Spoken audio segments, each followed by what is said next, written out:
this is how much sleep or lack of sleep my analyst team got during this tournament. This is how hard we worked. This is how many hours we were putting in. And you still see a lot of that. I still see a lot of analysts who work very, very, very long hours. Like, it's not a job that you're going to go into and expect to work 35, 40 hours a week. FIFA have announced that semi-automated offside technology has been used during the FIFA World Cup, and this is in place to help match officials, making the game more faster, more accurate in terms of decision making.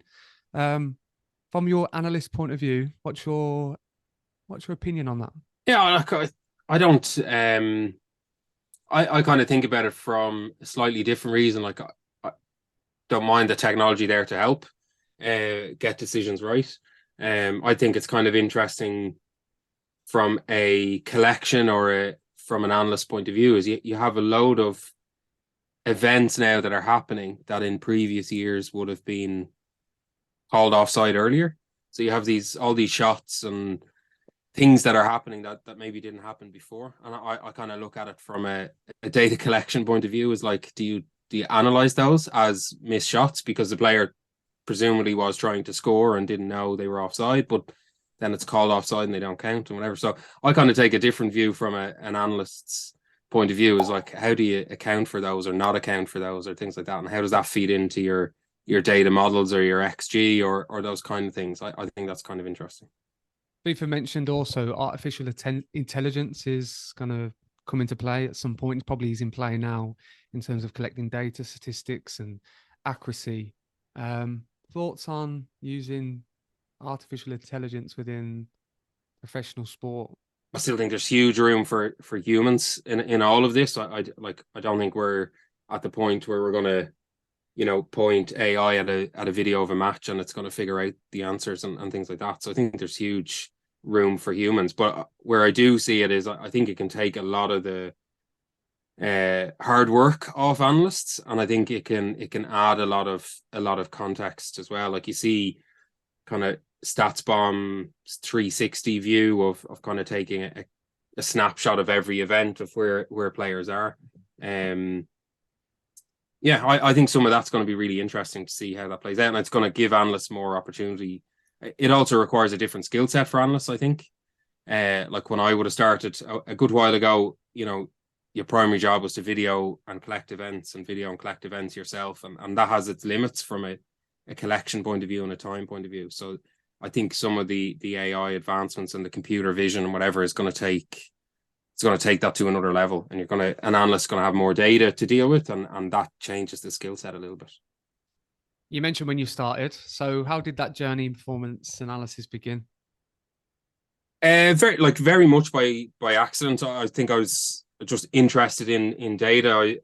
Rare enough for an Irish guy in the 90s growing up. I actually played cricket, which isn't something a lot of people in Ireland did at the time. And I think I just always was drawn to numbers and averages, and obviously it's a number heavy sport. So just trying to work out what was my average and bowling average and strike rate and these kind of things. I had an interest from then, and like anyone of a certain age, you have a Moneyball story of where I read Moneyball, was really intrigued that it could be done at that kind of professional level, and just started doing it for clubs here in Ireland. I actually started with a software company selling software that could do the analysis and tag games and things like that. And from there, then I started to do the analysis myself for different clubs and associations, and that was kind of how I got into it. But always really had a love of the kind of numbers behind the sport, however basic they were in the 90s. It still intrigued me. Did you feel the need to develop a sense of community practice then, obviously with your website and developing some relationships with others within that analysis field, because it's very contemporary? You mentioned Moneyball, but if you think of its contemporary nature in comparison to maybe other disciplines, did you sense the need that there needs to be something captured there to bring people together or share knowledge within that field of analysis? Absolutely, yeah. Like, I think that's why I think it was 2008 or very late 2007 when I started the website, and I did it because initially I was selling software to clubs to allow them to do the analysis, and to be honest, they didn't have a clue. Like, they knew they wanted it, and they're like, "Oh, this is exciting," but then what? And they had no idea what to do with the data or just simple things that they didn't know how to do. And obviously I'm based in Ireland, so I don't have, there's not many professional sports and clubs, and so they're not around me. I can't go and visit, Manchester City's training ground or their analysts or things like that. So the website or blogging, as I started, was the way to develop that. And I never had any plan for the video analyst turning into what it did turn into and getting the kind of audience that it got. But it was unbelievably powerful kind of way to connect with analysts that, as I said, I couldn't bump into physically, but virtually could chat to. And I think they were all looking, or a lot of them were looking for something similar. They were all very siloed, because obviously if you work for West Brom, you can't really go and talk to the Norwich analyst or whoever it might be. They're not going to tell you a whole lot. So so the website kind of became a bit of a channel for people to start talking cross sport, and for me to chat them. Like, I got to chat to loads of analysts through the years and interviewed some of them, and just had conversations, spoke off the record, and you got to get an idea what was going on in clubs. And so it gave me a huge insight into what was actually happening, where before I had this idea of what a Premier League club probably did in analysis, but when you spoke to people off the record, you got a very different view of what that looked like. You said that there was a bit of a process of trying to educate people on the importance of analysis and the importance of software. I presume that's evolved over time or recently. Is that process a lot more easier now to inform around the importance? I think it's obviously gone past the stage of educating people why it's necessary. So like in 2005 and 6 and 7, when I was selling software, we were trying to convince people that they should do analysis and then hopefully buy whatever I was selling. But obviously that's gone now. Like, you don't need to convince managers or teams that they need to be involved in analysis. But I still think there's a huge piece of education around. I still think the development is good in places, brilliant in some places, and still way behind in other places. I still think there's a long way to go, and the skill set's changed quite a lot as well. I think what you could do, or what you were required to do as an analyst 10 years ago is quite different to what an analyst has to do now, and the breadth of different types of analysts has changed entirely as well.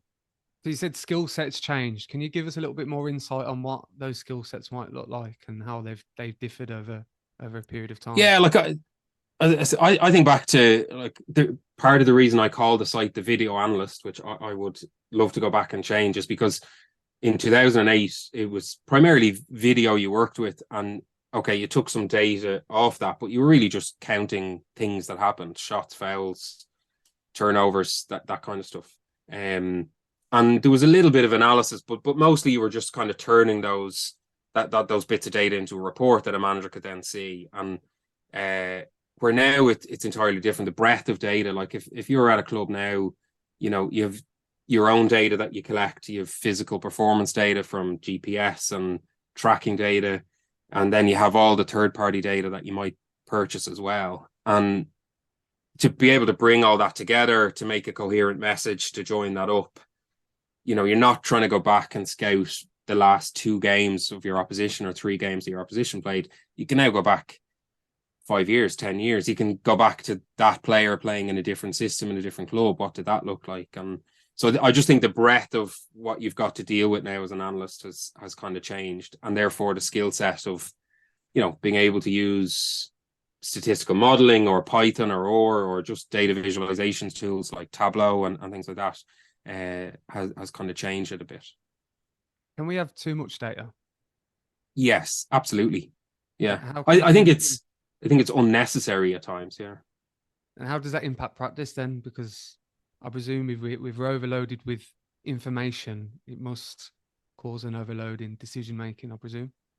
Yeah, I think what we always have to be careful of is you can have too much data going to the players. That's probably the biggest risk. Well, that doesn't mean you don't, or you stop collecting data, but like that's where the coaching and the analyst and the skill set comes in. It's like, well, we collect all this, we manage it, we get it down, we distill it, but there's still a decision to say, well, what does the player need to know about that?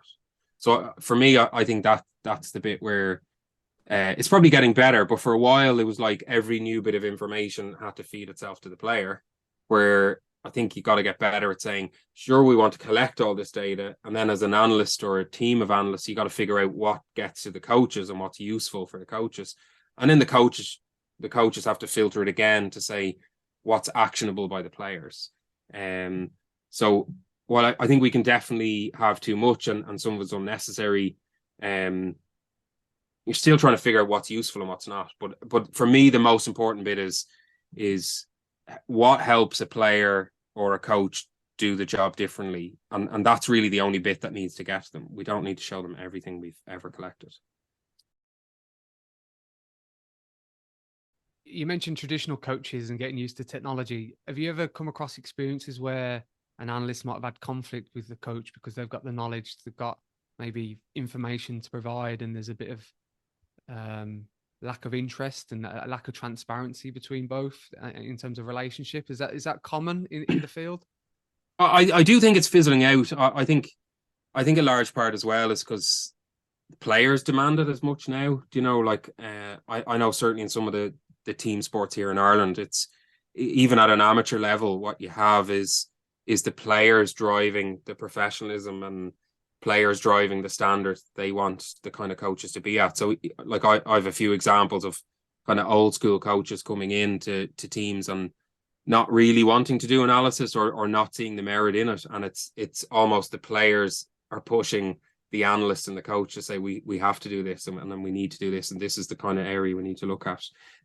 But definitely over the years you've conflict or coaches who just have 3 or 4 things they want to look at and that's it. And it's very difficult to get past, you know, looking at the corners and the shots as an example. And you can't get past any of that. That definitely has happened. I think it's less and less, but it definitely has happened. Yeah, definitely. And I think just to add to that, so again, speaking to other people within performance analysis and potentially my own experiences as well, is they just see the analyst as a cameraman, and it's changing that perception of, no, actually there's a lot more that goes into video and footage and how it can be analyzed and used.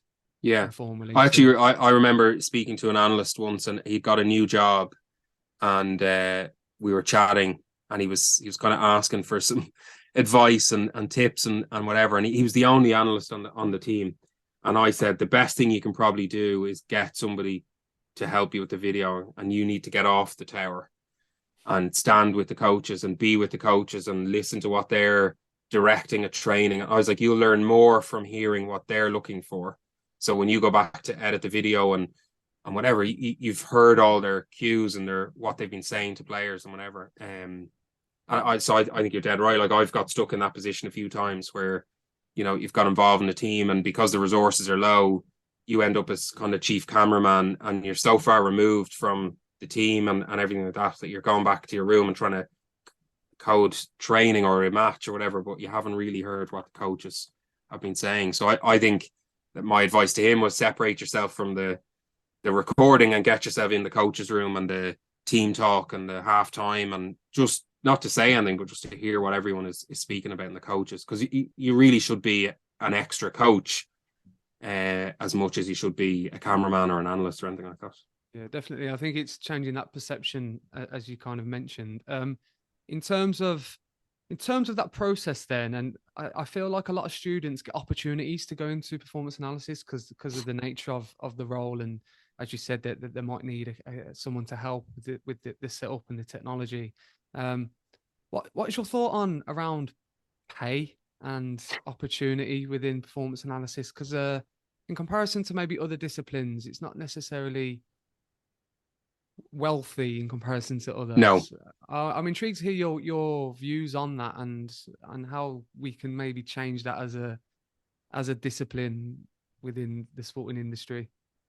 Yeah, it's a really difficult one, and like ever since I've started the site in 2008 and I'm posting jobs, and at the time, I'm gonna make up a spurious stat, but it's like 90% of the jobs were unpaid internships that I was advertising, and that has changed slowly due to law changes and perception changes and everything, and just pressure to kind of pay and stuff like that. But it's still, relatively speaking, a pretty low paid job.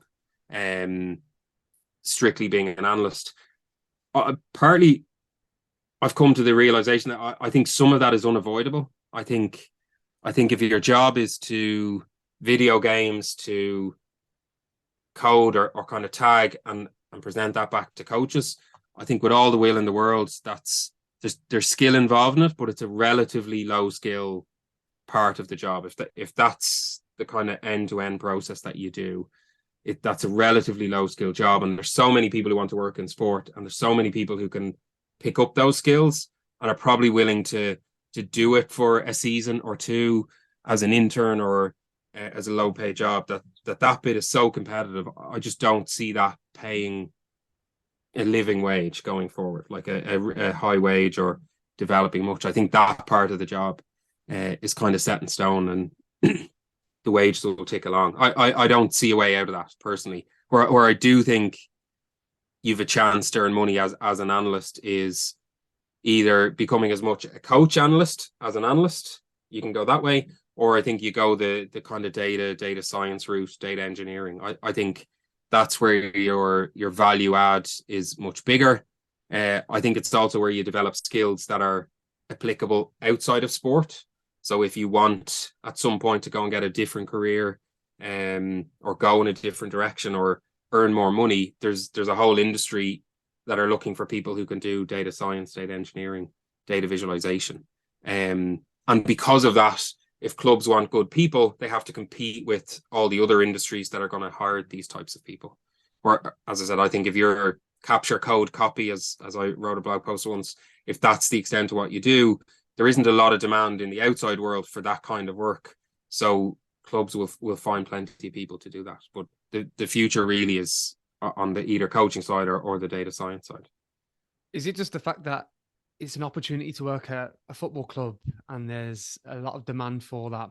It's glamorized football, so they can just exploit the fact that they can just get people in to volunteer because they work at a football club. Yeah, I think there's a huge part of that. And like you see that even in US sports and things like that, like even at the data engineering route, like you see a couple of jobs come up, and like I've heard people say, that equivalent job spec for that NFL club in Google would pay twice as much, but the NFL club would still be oversubscribed with applicants because there is that glamour. I think what sport misses out on is that people will do that for a certain period of time and either will burn themselves out because of the nature of high performance sport and when you have to work, or eventually they get old enough and I don't know, they get married and have kids and have a house and a real life, and suddenly like, well, I have to pay for this and I can get twice the wage over here. So that's the practical thing to do. So but there's enough people attracted by the glamour of sport that are willing to take pay cuts at any range to kind of do it. Yeah. So you're suggesting that maybe there's a lack of longevity within the industry because of that, because of the element of maybe supporting families and in the future. I think until the pay matches what you can get in what I call the real world or in industry and business, I think there's a practicality that eventually kicks in for some people. Obviously, there's people who love sport and want to work in sport and will forever, regardless of the money. They just love the buzz of working for a club, and it is a fantastic experience. It's not something you can get. I've worked for teams and all that, and now I work quite a bit outside of sport, and the sport buzz is not something you can really get in the business world. But yeah, I think there's a practicality for a lot of people eventually where it's like, my wage is this, it's probably going to be this for a long time, where if I go and get a job, I don't know, in Lego or IBM or somewhere like that, there's more of a career trajectory and things like that. There's more opportunities that open up. So I suppose it's more stability as well. If like you said, if an analyst follows a coach around and they are, on average not in the job long, especially in football, then there's also an element of being located in one area and being happy and settled. That must have absolutely an impact on the person. You are seeing, like, if you look at like Liverpool, I know there's some changes there, but Man City would be another one, and I'm sure there's loads of other examples where it's interesting to see them putting in analysis teams regardless of the manager or the coach that comes in. but it's not everywhere, right? That's only happening at some clubs. But I do think clubs are getting smarter and saying this is like intellectual property that we can own, and if we have longevity of careers, we can attract different people, we can attract smarter people, we can have a career trajectory, and we can build our kind of institutional knowledge. So I do think clubs are getting better and smarter at that, but it's not the norm, and there's a lot of change. And I look at people when I would have started my blog, that came to me looking for advice and starting jobs and things like that, and a lot of them have moved into different roles or more senior roles or more settled roles as they've got older because they need that stability in their lives. Maybe we should start a union, Rob. Oh, I do think there should be. Yeah. Yeah, I do think there should be. I don't know what difference it would make, and somebody has to pay for it somewhere, but it could definitely do with a union. Yes. So in terms of those wanting to be an analyst, what makes a good performance analysis? You mentioned that there's a range of different disciplines, whether that's video analysis, recruitment analysis, a range of different areas where you can kind of look at data. What makes a good performance analyst within a certain sport? Yeah, it's so varied now in terms of roles, that you could have loads of analysts that will never meet anyone outside the analysis team. So it has changed a lot. I kind of think ultimately what you're trying to do is help make a decision, help somebody else make a decision, whether that's a player or a coach or the recruitment department or whatever it is. And so for me, a big part, and it mightn't be in everyone's job description, but a big part is just how you communicate with the non-data people, the non-analyst people in your organization. I still think that's just such a huge part of any kind of role around analysis. Is you can do all the nerdy stuff and the clever stuff and all that kind of stuff, but how do you sell that message, whether it's a new model or something you've copied from somewhere else? It's how do you influence the coaches and the powers that be that this is worth listening to and what difference it makes. I still think that's probably one of the key elements to it.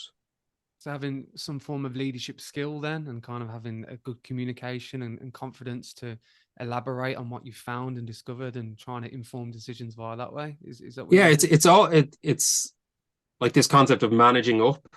So a lot of management is like how you manage people below you and your peers and that kind of stuff, but it's that ability to influence or manage up the chain. It's these people are way above me in terms of football knowledge or sporting knowledge or their job title or anything, but how do I manage that relationship, and how do I influence that relationship? So leadership, managing up, those kind of things are kind of key. You mentioned resources. Have you ever seen anything cleverly utilized in terms of maybe those that haven't, or those clubs or organizations that don't have much resources and they're trying to get one over those with maybe a lot more economic funding within that area? Is there anything that you've come across that is quite unique? I'm just intrigued to hear.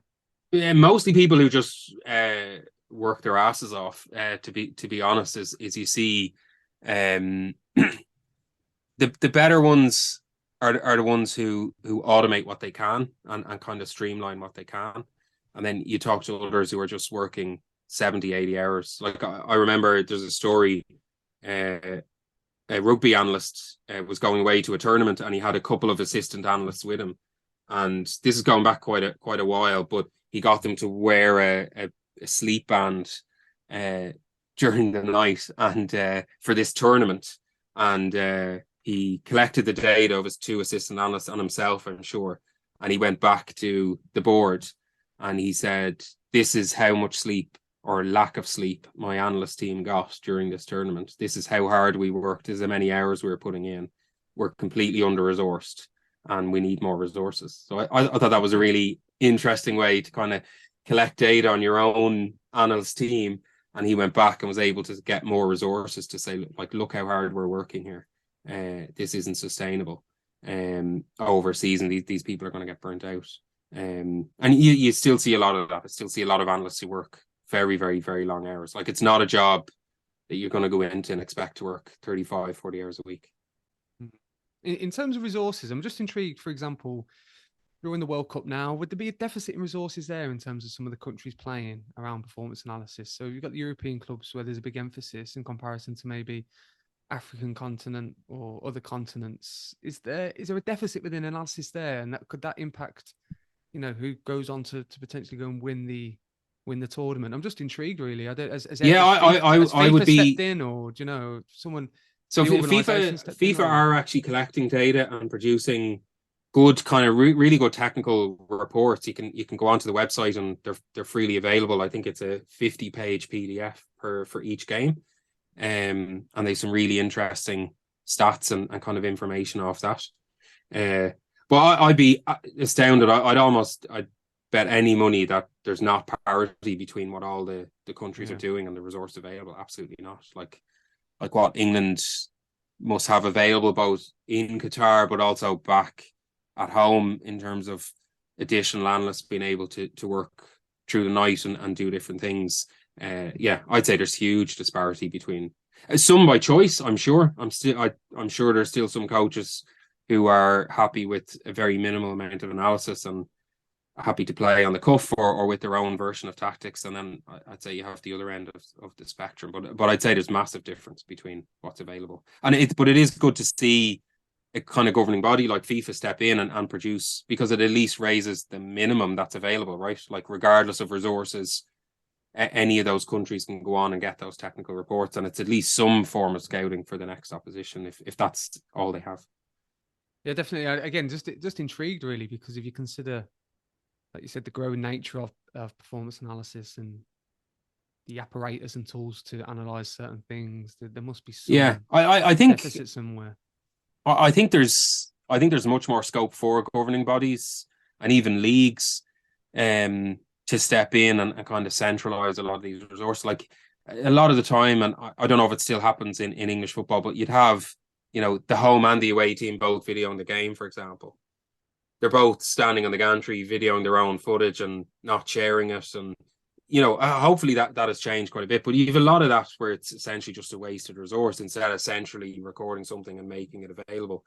I know, again, until the last few years, maybe 5-6 years, the Premiership was something similar where now they have a shared platform and they're sharing some of that resource and stuff like that. But there's loads of scope, for lower divisions, other sports to be able to raise at least that minimum standard by kind of pooling some of that resource together. So there's a lot more collaborative practice then, in a way, to kind of share this information. I think teams realize that they were very protective of the video in the first place. Like if I don't share the video, you wouldn't know how I play or whatever, which was quite stupid. I think a lot of them have gone beyond, the kind of public stuff, and they realize it's probably more what you do with the available information than having the information in the first place. Like the difference between, having a couple of data engineers or data scientists in a team and what you could do with that data from a scouting point of view is vastly different than another club having one analyst. And just because they've bought a license to access the data doesn't mean that they can do anything with it or they can do anything comparable. So I think, it's down to what you can do with it, not what you can access. I think also as well, if you think of elite sports, so accessible now in terms of the commercialization that, everyone's analyzing performance, spectators, fans of it, everyone's got an opinion on it, so it's a lot more accessible in comparison to maybe the nature of trying not to share things. And ultimately your data is available, right? Whether you share it with them or not, it's available. People can get their hands on it. There's been swapping of VHS tapes and DVDs and now files and data and all sorts going on. Like there's way more collaboration kind of off the record that happens anyway. So I don't know why leagues don't step in more, especially under-resourced sports and stuff like that. They can really raise the standard of it by just formalizing it a little bit more. Yeah, again, I'm just intrigued to see if there could be some alignment between using some form of measures to help that practice, because in a way, like you said, it's objective but also subjective in terms of how impactful it actually is, and I'm just intrigued to hear what performance analysis might do in terms of growth to maybe support other disciplines and support other factors around measurement and development with other Yeah. areas? Yeah, I think again, if you go back to the kind of data side, I think that role can drift across a lot of those disciplines. Like if you take from like a medical point of view and an injury point of view, injury monitoring, GPS, that kind of stuff, and that's where I find personally the kind of data side of the analyst role gives you that expansion across departments, right? Is it you're not just analyzing what happens in the 90 minutes or the 80 minutes. It's you have an opportunity to say, well, look, we've all this performance data, but I also know how to gather data, make it meaningful, and put it together for the expert to be able to use. So that transition or that role can cross multiple disciplines where your skill set is more about being able to bring data together. And you're not a doctor or medic or a physical strength and conditioning coach or anything like that, but your skill set's being able to clean prep the data, get it ready for an expert to step in and say, oh, right, I didn't know that links with that. So I think it's more at that higher level than the actual discipline itself, but it's definitely somewhere where you can take your career in that direction. We alluded to it a little bit earlier in this episode, but is there any myths around analysing performance? Maybe for those that are not within the sporting discipline and they might be watching this as maybe a fan or an outsider. Is there any myths around using? I think some of the biggest ones I hear is that all of the games are coded by the machine, that there's no human involved, like counting Messi's passes in a game in the World Cup is done by a machine. And even when you tell people that it's not, and it's, you know, 3 analysts in an office in London or whatever, they're like, there's no way. And you're like, you know, it still is. One day maybe it's not, but it still is people counting things. I think that's definitely one I come across. And the other one I hear a lot from, especially around the recruitment space and things like that, is you can have all the data, you can distill it down, you can pick the right player, the perfect player, but the amount of things from finding a right player to actually signing them, and the amount of noise, and does the player want to live there? Does the player speak a language? Does their wife or girlfriend want to live there? And yeah, just the amount of noise that goes on and how difficult it is. I think there's one thing being able to analyze players and get to that, but when you step inside a club and you see how much other stuff goes on, that's definitely one thing I when I speak to any of the recruitment guys and girls, that's what they would point out, that it's the job doesn't stop at identifying some good player. There's so much more that goes on to being able to sign them. Do you think that's where maybe a fault within recruitment might occur in terms of maybe that cultural aspect of this player in terms of data and performance, and analysing them for a certain period of time is fantastic and it's what we need as a team and as a club, but in terms of maybe settling, getting used to cultural aspects and languages and other factors that might have an impact on them mentally and psychologically, do you think that's something that's not really considered maybe within that process if there was to be an issue within that? I think I'd say some clubs are much better at it and you know, have copied again other industries, you know, that look at, you know, relocating staff and what that looks like and the support structures. But it's again that's where it becomes hard to quantify, right? Like you can pick a lovely player and your model can show how he'd fit into your squad and these are the things he does, but like then all the human aspects of life take over, right? And like, does he like his house, and did he have a row with somebody before he got to training today, and maybe he doesn't get on with X player or Y player, you know. So I think that's the thing, is like data can take you to a certain place, but you gotta realize and factor in like how many human decisions and human interactions are involved in all of this. And it obviously helps the data side, but like there's so much more to it. I'm just intrigued. The reason I say that is obviously you take, for example, Jude Bellingham, who left Birmingham, now in Germany, and now next move potentially, and all these figures are getting thrown at him, and the data tells us this. It's not as straightforward as people make out. No, I don't think it is. Well, like I think you speak to any of the clever people, and that's often the first thing they'll tell you, right? Like they know. I think it's often the commentators or the people who don't know that presume clubs just rely on data, or that decision is only a data decision or a Moneyball decision, or whatever. But I think you actually speak to anyone doing the job, and the smart people are fully aware that the data is a part of it, but there's way more to it than that. I think people have it. People know that. The smart people know that, I think. So final question then, Rob. So what I normally do with my guests is I get them to kind of reflect back on their career. But I think because of the nature of the discipline and where it's heading, and we talked about AI at the beginning, I want you to maybe think about maybe the future of performance analysis and what that looks like. So the minute you kind of put your feet up and retire and kind of maybe while pass away, yeah. the video analyst on to someone else, where do you think that will be? What do you think the future of PA looks like? Yeah, I think for me, it kind of alluded to this earlier on, but I think it's very much going to split in, if it hasn't already, it's going to split into two quite distinct disciplines. Certainly where the resources allow. Obviously, at lower end, you're trying to find these unicorn people who can do a bit of everything. But for me, there's kind of two paths. There's the analyst coach kind of role. You could be like a set piece specialist, but you can do analysis and set pieces, and you can coach set pieces, and you kind of fill that coaching analyst side. And then I think there's a whole world of the data side. I think clubs are only producing more data, leagues are only producing more data. There's more and more data points, both externally and internally, between monitors and athlete management systems and things like that.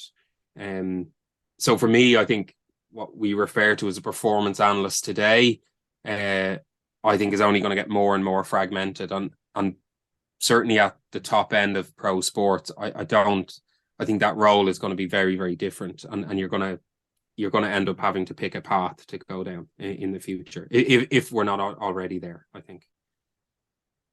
What about, obviously relate this to the World Cup, and this is my final question. We've got all the data around maybe penalty kicks. I presume a lot of practice goes into that, but also taking into consideration the psychological factors as well. I'm intrigued to hear how analysts might work within that area just to support that practice, because obviously the likelihood of it happening, it happened yesterday. Yeah. What is the thought process in terms of analysis there around penalty kicks?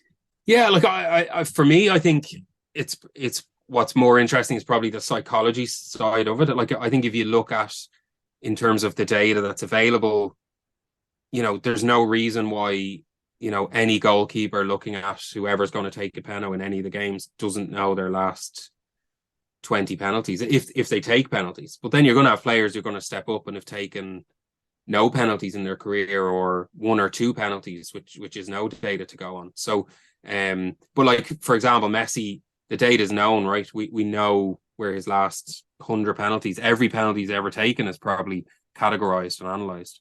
But it's the psychology of that where it steps in, because the data is ubiquitous and everyone should have access to it, or certainly could have access to it. So it's the other edges you're trying to find, if they exist, is psychologically, is there anything we can do both to train our own team, but also, stuff that goalkeepers can do to off-put opposition players, or to look for cues or different things about where they're going. That to me is where you'll find the edge, rather than just looking at a shot map of all the penalties and where they've gone. Where can listeners contact you or find you? Social media, I presume? Yeah, best place is Twitter. So I'm at the Video Analyst on Twitter. So that's where you'll get me, and I think my DMs are open, so you're always welcome to kind of reach out and say hello. I'm always interested to talk to people, so please do get in touch. Yeah, and what we'll do is we'll put your link to your website as well as your social media in the description, so anyone watching or listening, they can have access to that. Great. Thank you very much for today. Really enjoyed it. No problem. Thank you for your time, Rob.